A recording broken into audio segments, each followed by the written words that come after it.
Okay, so hello everyone and welcome to this brand new series of previous year questions. हम एक एक करके सारे चैप्टर्स को रिवाइज कर रहे हैं और मोस्ट प्रोबेबली हम वन शॉट वीडियोस डाल रहे हैं। अभी अभी आपने हो सकता है देखा होगा केमिस्ट्री का chapter number 1 chemical reactions and equations का चैप्टर 1 हमने full one shot video upload किया था। आई होप आप लोगों ने उसे देखा होगा और अगर उसे देखा होगा तो आपको सारी चीजें अच्छे से समझ में आई होगी।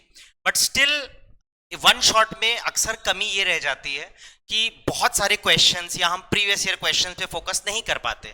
हमें एक वीडियो पे कोशिश करना रहता है that we have to complete each and every topic and that is why we are getting this brand new series of previous year questions, जहां पे हम कोशिश करते हैं, रिसर्च करते हैं बोर्ड के प्रीवियस ईयर क्वेश्चंस को और ढूंढते हैं कुछ ऐसे क्वेश्चंस जिनको सॉल्व करने में मजा है, कुछ ऐसे क्वेश्चंस जिनको आप सॉल्व करें तो आपको सच में लगे कि हाँ हमारा रिवीजन हुआ है। तो ये एक बहुत बड़ा वीडियो नहीं रहेगा। हमने कोशिश की है कि प्रीवियस ईयर से लास्ट प्रीवियस ईयर से हम कोशिश कर रहे हैं कि 10 अच्छे लेवल के और अच्छे बोर्ड पैटर्न के क्वेश्चंस देखें।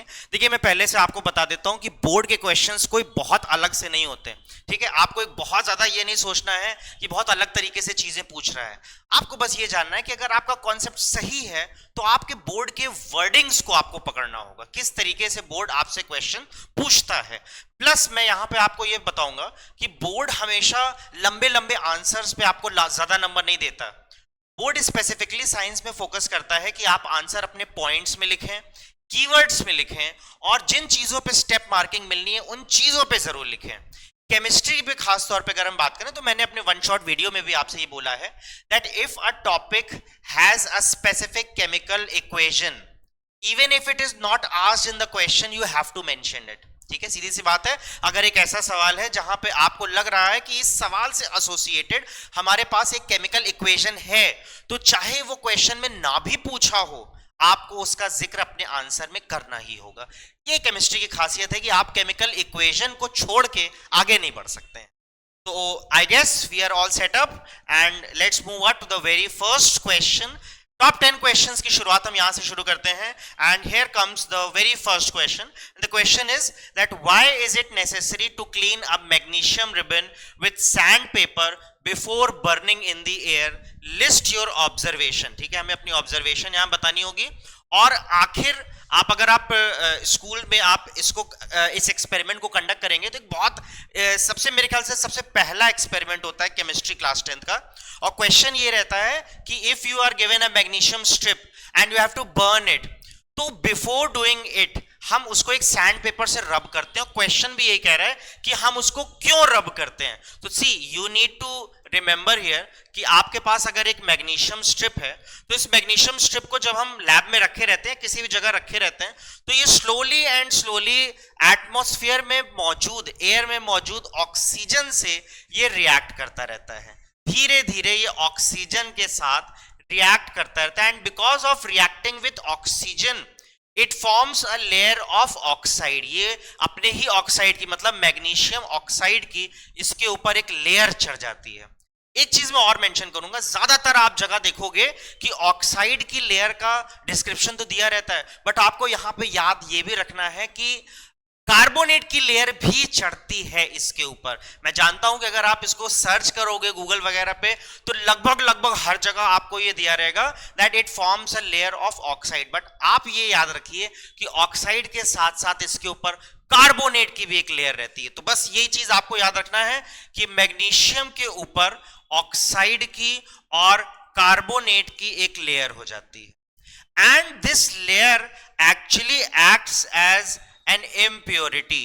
ये इम्प्योरिटी की तरह एक्ट करती है। अब कोई भी चीज हो, इम्प्योरिटी तो कहीं पे भी किसी चीज की जरूरत तो होती नहीं है, तो इस इम्प्योरिटी को हमें रिमूव करना होता है। अच्छा, क्या होगा अगर इसको हम नहीं रिमूव करेंगे? तो द बेसिक आंसर इज कि अगर आपने इस इम्प्योरिटी को रिमूव नहीं किया और अगर आप अब मैग्नीशियम स्ट्रिप को बर्न करोगे तो वो बर्न करने में समय लगेगी या नहीं बर्न करेगी। इट विल नॉट बर्न और it will take some time. So in order to take the reaction, reaction start हो जाए, हम क्या करते हैं, मैग्नीशियम स्ट्रिप को पहले रब करते हैं एक सैंड पेपर से। अच्छा, फिर से सवाल ये उठता है कि सर कब तक रब करेंगे, क्या आधे घंटे तक रब करते रहेंगे? The answer is no.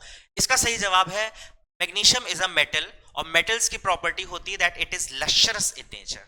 And इसीलिए हम कोशिश ये करेंगे जब आप उसको रब करिए, जब तक जैसे ही आपको एक शाइनी लश्चरस सरफेस दिख जाए तो आप समझ लीजिए कि आपका मेटल अब दिख गया है। अब उसके बाद ये तो हो गई उसकी इंप्योरिटी की बात कि भाई व्हाई इज इट नेसेसरी। तो याद करिए कीवर्ड है ऑक्साइड की एक लेयर चढ़ जाती है, कार्बोनेट की एक लेयर चढ़ जाती है, and they act as impurity और बर्निंग में दिक्कत होती है, इसलिए हम इसको रब करते हैं।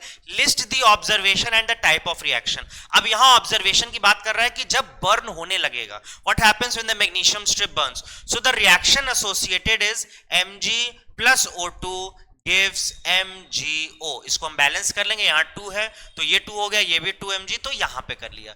This is the reaction associated. और अभी अभी मैं इसी चीज की बात कर रहा था, पूरे क्वेश्चन में देखिए कहीं पे भी ये वर्डिंग एग्जैक्ट नहीं लिखी है कि you have to write down the chemical equation, but as I said if there is an equation you need to mention it in your answer. तो ये हमारा आंसर हो गया। हमारा रिएक्शन ये है कि जब ये रिएक्शन होता है, अब हमारी ऑब्जर्वेशन क्या है, आप एक वर्ड याद रख लीजिए, व्हाइट डैजलिंग फ्लेम। ठीक है, व्हाइट डैजलिंग फ्लेम, बहुत आसान सी चीज है, हर बार क्लास में सबसे पहले यही बताई जाती है। So when a magnesium strip Burns it Burns with a dazzling white flame. ये आपकी ऑब्जर्वेशन होगी। सेकेंड ऑब्जर्वेशन, जब ये मैग्नीशियम की स्ट्रिप बर्न हो जाएगी और ये मैग्नीशियम ऑक्साइड फॉर्म होगा, so this magnesium oxide is white in colour. White colour का हल्का सा लगभग पाउडरी सब्सटेंस बन जाएगा जिसको आप एक डिश में कलेक्ट कर सकते हैं। तो ये हमारी दो ऑब्जर्वेशन रही। पहली ऑब्जर्वेशन व्हाइट डैजलिंग फ्लेम हमें दिखाई देगी, और दूसरी ऑब्जर्वेशन ये है कि व्हाइट कलर का मैग्नीशियम ऑक्साइड बन जाएगा। रिएक्शन आपके सामने है, रीजन आपके सामने मेंशन है। मेरे ख्याल से हमने सारी चीजें बता दी हैं। तो now let's move on to the second question. Second question बहुत बढ़िया है, इलेक्ट्रोलिसिस से है, कई बार इससे क्वेश्चन पूछा है। वन शॉट में हमने स्पेसिफिकली इसके ऊपर डिटेल में बात किया था। तो यहां पे सवाल है, during electrolysis of water why is the volume of gas collected at one electrode double the other. तो देखिए एक चीज तो आपको यहां पे समझ में आ रही है कि सबसे पहले यहां पे वाटर का इलेक्ट्रोलिसिस हो रहा है। जल्दी से हम रिवाइज कर लेते हैं। जब हमने पढ़ा था तो हमने कुछ चीज पढ़ी थी यहां पे कि इस प्रोसेस की शुरुआत करने के लिए, ठीक है, बिफोर दिस प्रोसेस बिगिंस, हम कोशिश करते हैं कि अपने वाटर में थोड़ा सा एसिड डाल दें। उस प्रोसेस को हम एसिडिफिकेशन कहते हैं। फिर से मैं कहूंगा ये एसिडिफिकेशन क्यों किया जाता है? So the answer is to increase the conductivity. Ions बढ़ा देता है जिसकी वजह से कंडक्टिविटी बढ़ जाती है। तो इलेक्ट्रोलिसिस ऑफ वाटर की बात कर ही रहे थे, इसलिए मैंने आपको एसिडिफिकेशन बता दिया। एसिडिफिकेशन के आगे बढ़े, अब हमें रिजल्ट के तौर पे पता है कि भाई H2O है, ये इलेक्ट्रोलिसिस का प्रोसेस होता है, ये टूट जाएगा और हाइड्रोजन और ऑक्सीजन हमारे पास बनके तैयार हो जाता है। आपको ये याद रखना है, मैंने आपको जब वन शॉट पढ़ाया था तो एक शॉर्टकट भी बताया था। साइंस की दुनिया में बेशुमार नाम, HC वर्मा साहब का आप नाम याद रखेंगे तो H और C ये सीक्वेंस आप याद रखिए। Hydrogen is collected at cathode and oxygen is collected at anode. अब मेन सवाल पे आते हैं। सवाल यह है कि कौन सी गैस ज्यादा अमाउंट में होगी, हाइड्रोजन या ऑक्सीजन? तो इसका जवाब है हाइड्रोजन। ये होगी double the amount as compare to oxygen. Now let's come to the answer. The answer is if you look at one molecule of water, आपके सामने यहाँ पे एक मॉलिक्यूल H2O का है और एक मॉलिक्यूल H2O बनने के लिए आप देख सकते हैं दो एटम्स हाइड्रोजन की जरूरत है, हाइड्रोजन के दो एटम्स और ऑक्सीजन के एक atom. So that mean one molecule of H2O contains two atoms of hydrogen and one atom of oxygen, and that is why when electrolysis of water is done, so hydrogen is double the amount of oxygen. ठीक है, यहां पे हमने सारी चीजें बात कर ली। Question electrolysis of water से यही आता है कि एसिड क्यों ऐड किया जाता है, मैंने आपको बता दिया, कंडक्टिविटी बढ़ाने के लिए, क्योंकि ये आयंस बढ़ा देता है। फिर अगला सवाल पूछता है कि क्या ये गैसेस इक्वल अमाउंट में होती हैं या कम ज्यादा होती हैं? तो आपका आंसर है यस, एक गैस दूसरे के डबल होती है। अगला क्वेश्चन, कौन सी गैस डबल होती है? तो भाई हाइड्रोजन डबल होती है as compare to oxygen.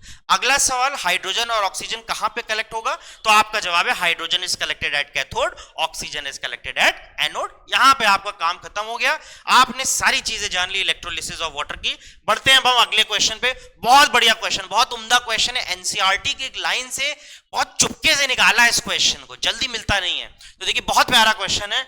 All the decomposition reactions are endothermic and all combination reactions are exothermic. Is this statement always true?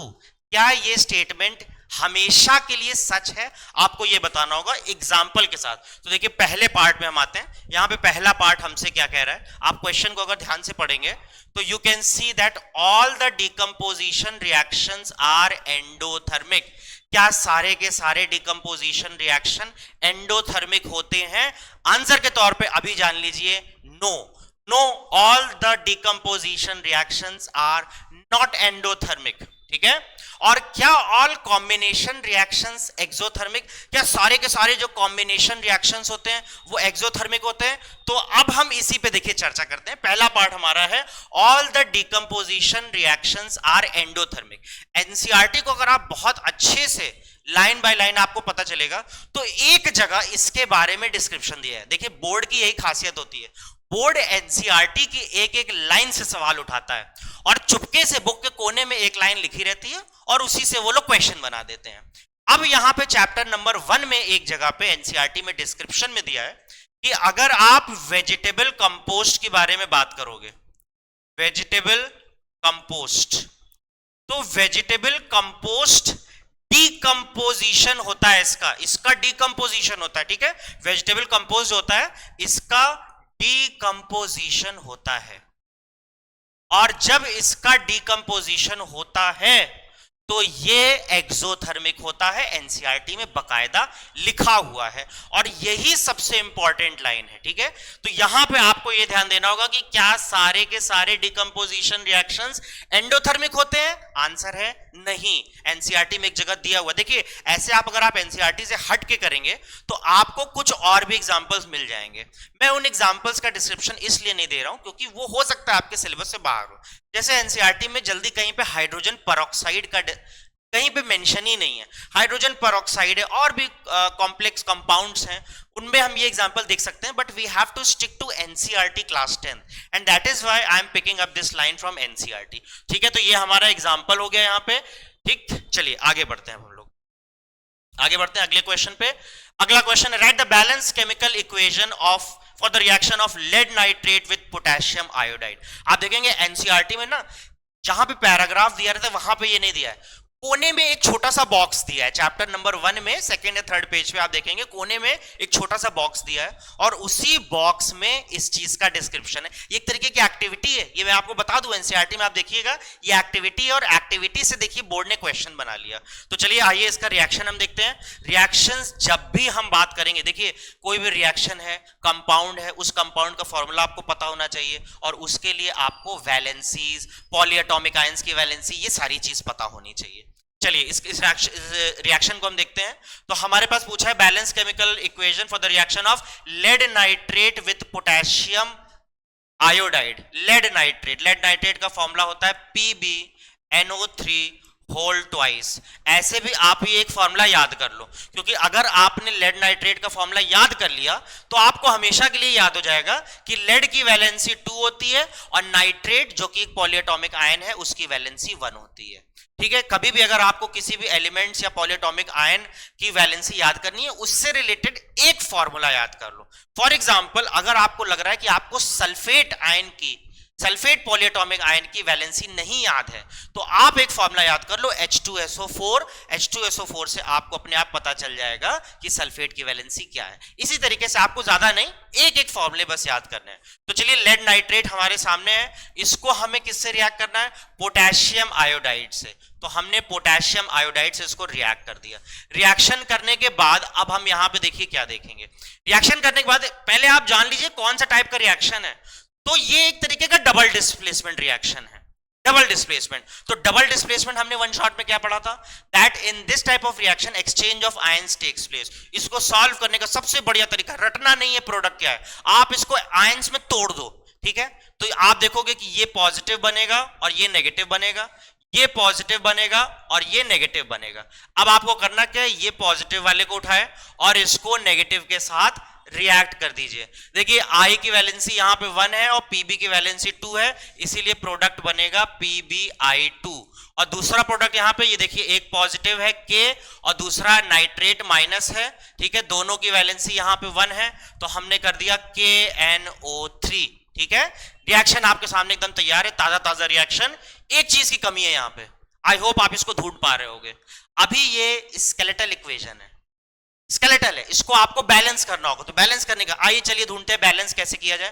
भाई हमें यहाँ पे देखिए किस चीज से हम शुरुआत करें, ये देखो I यहाँ पे हमें 2 दिख रहा है, तो हमको इसको I को 2 करना होगा। तो हमने क्या किया, यहाँ पे आगे 2 कर दिया, लेकिन जैसे ही आगे 2 यहाँ पे कर रहे हैं तो K भी हो गया है 2, तो यहाँ पे हमने K को भी 2 कर दिया है। K को 2 किया तो नाइट्रेट फुल 2 हो गया, और ये देखो नाइट्रेट ऑलरेडी यहाँ पे 2 था, इक्वेशन यहाँ पे बैलेंस हो गई। बहुत बढ़िया क्वेश्चन था। डबल डिस्प्लेसमेंट रिएक्शन आपके एनसीईआरटी में सेलेक्टेड चुनिंदा 1-2 ही दिए हैं, उनमें से एक ये रिएक्शन है। खास बात यहां पे ये है कि कलर भी इन्वॉल्व है। यहां पे ये जो कंपाउंड आपको मिल रहा है, this compound is yellow in colour. तो कलर्ड रिएक्शन, मैंने आपको हर बार बताया कि जहां जहां केमिस्ट्री में कलर इन्वॉल्व है अपने आप इंपॉर्टेंट होता है, ठीक है। बढ़िया क्वेश्चन था, हमने रिएक्शन देख ली, कलर एक याद कर लिया, बैलेंसिंग भी देख ली, सब कुछ एक क्वेश्चन में हो गया। चलिए बढ़ते हैं आगे अगले क्वेश्चन पे। क्वेश्चन नंबर 5, आधे क्वेश्चन लगभग आप 50% कर चुके हो। तो अगला क्वेश्चन है, why are packets of potato chips flushed with nitrogen gas, explain the phenomena involve. तो देखिए ये एनसीईआरटी में इस चैप्टर को जब आप पढ़ोगे सबसे आखिरी टॉपिक है, सबसे आखिरी टॉपिक है, और उस टॉपिक का नाम क्या है? टॉपिक का नाम है रैंसिडिटी, ठीक है। टॉपिक का नाम है रैंसिडिटी। और रैंसिडिटी होता क्या है? होता यह है कि फैट के जो मॉलिक्यूल्स हैं ये जब ऑक्सीडाइज हो जाते हैं तो ऑक्सीडाइज होने के बाद ये एक टॉक्सिक सब्सटेंस बना लेते हैं।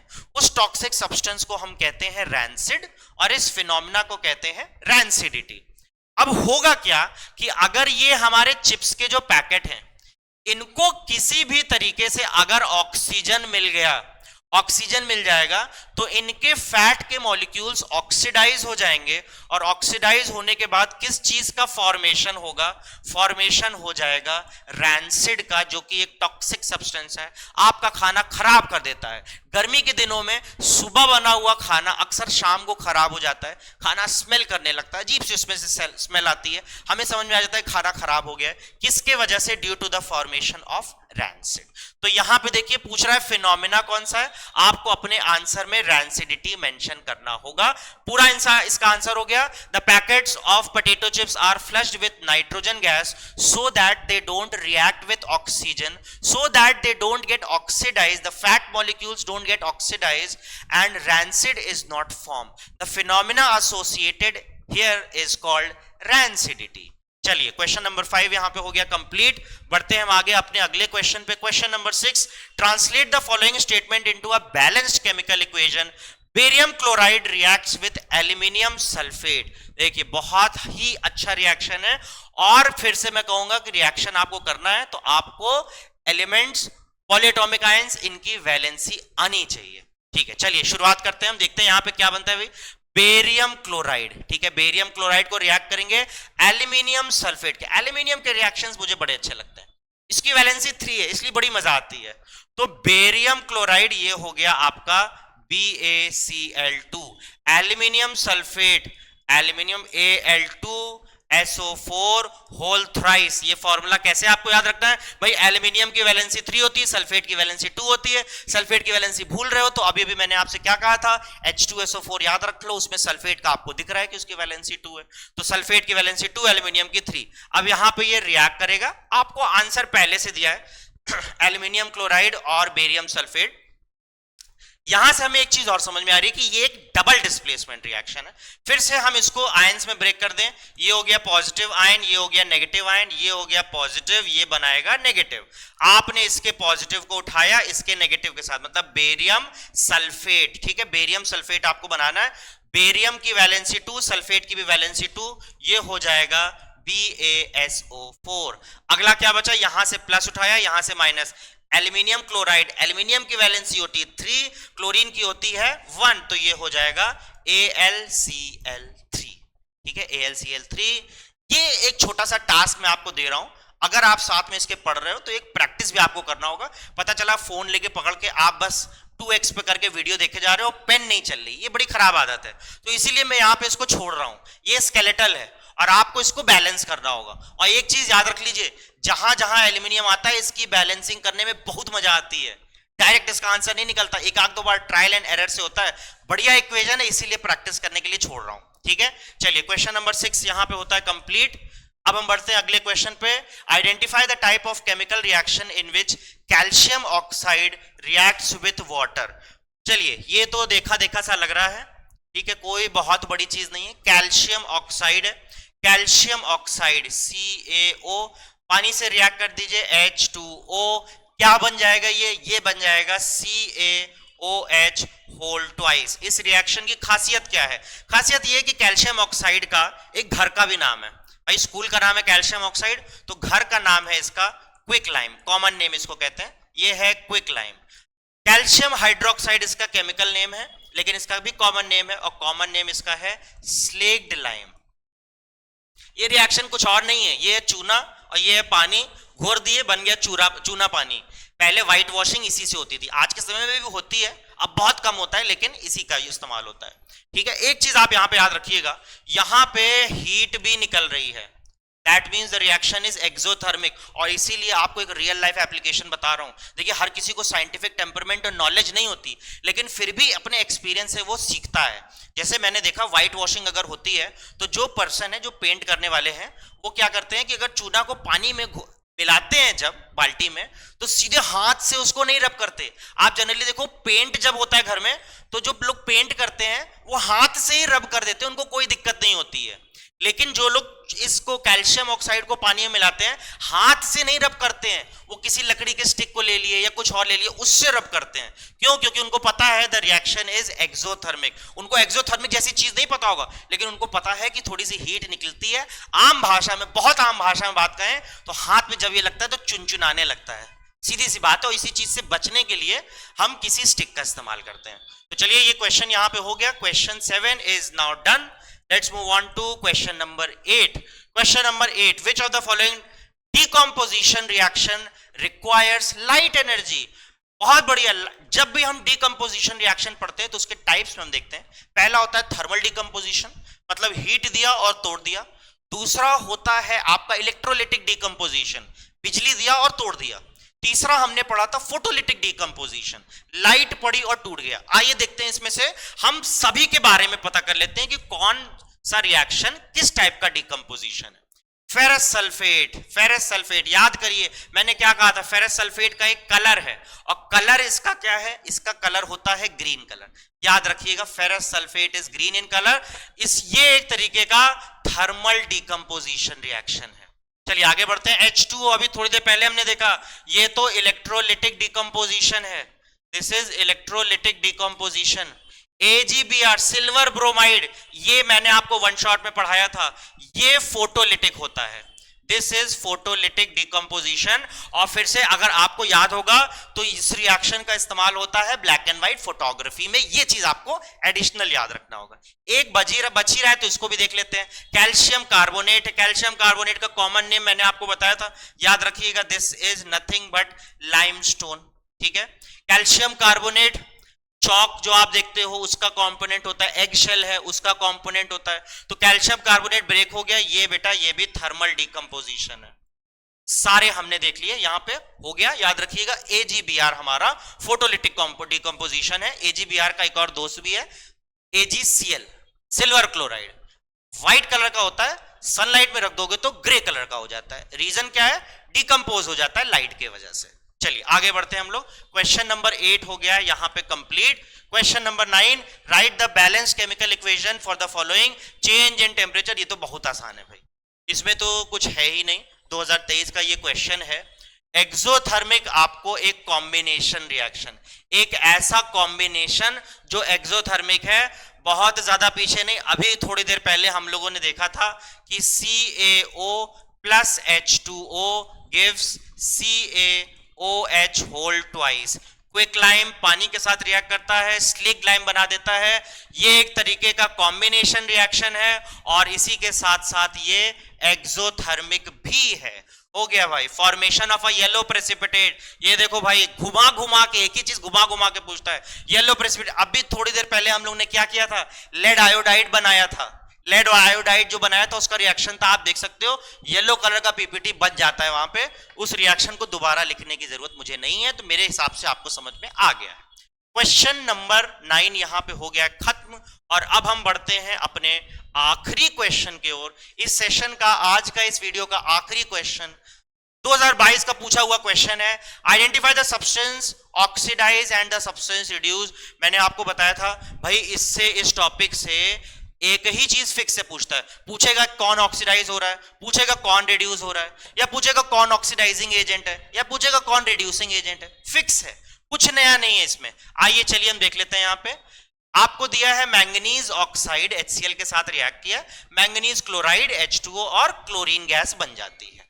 आपको यहां पे दिख रहा है कि मैंगनीज ऑक्साइड, यहां पे मैंगनीज क्लोराइड बन रहा है, मतलब यहां पे लॉस ऑफ ऑक्सीजन की बात हो रही है। Loss of oxygen, gain of oxygen होता तो ऑक्सीडेशन है, ये लॉस ऑफ ऑक्सीडेशन है, लॉस ऑफ ऑक्सीजन है, so this is getting reduced. ठीक है, दिस इज गेटिंग रिड्यूस। और याद रखिए जो रिड्यूस होता है वही ऑक्सीडाइजिंग एजेंट भी होता है। तो दूसरा भाई एक जो बचा, ये दूसरा आंसर हो गया, दिस इज गेटिंग ऑक्सीडाइज्ड, और जो ऑक्सीडाइज होता है वो होता है रिड्यूसिंग एजेंट। ये कॉन्सेप्ट आप हमेशा याद रखिएगा, इस क्वेश्चन में कुछ भी नया नहीं बनता।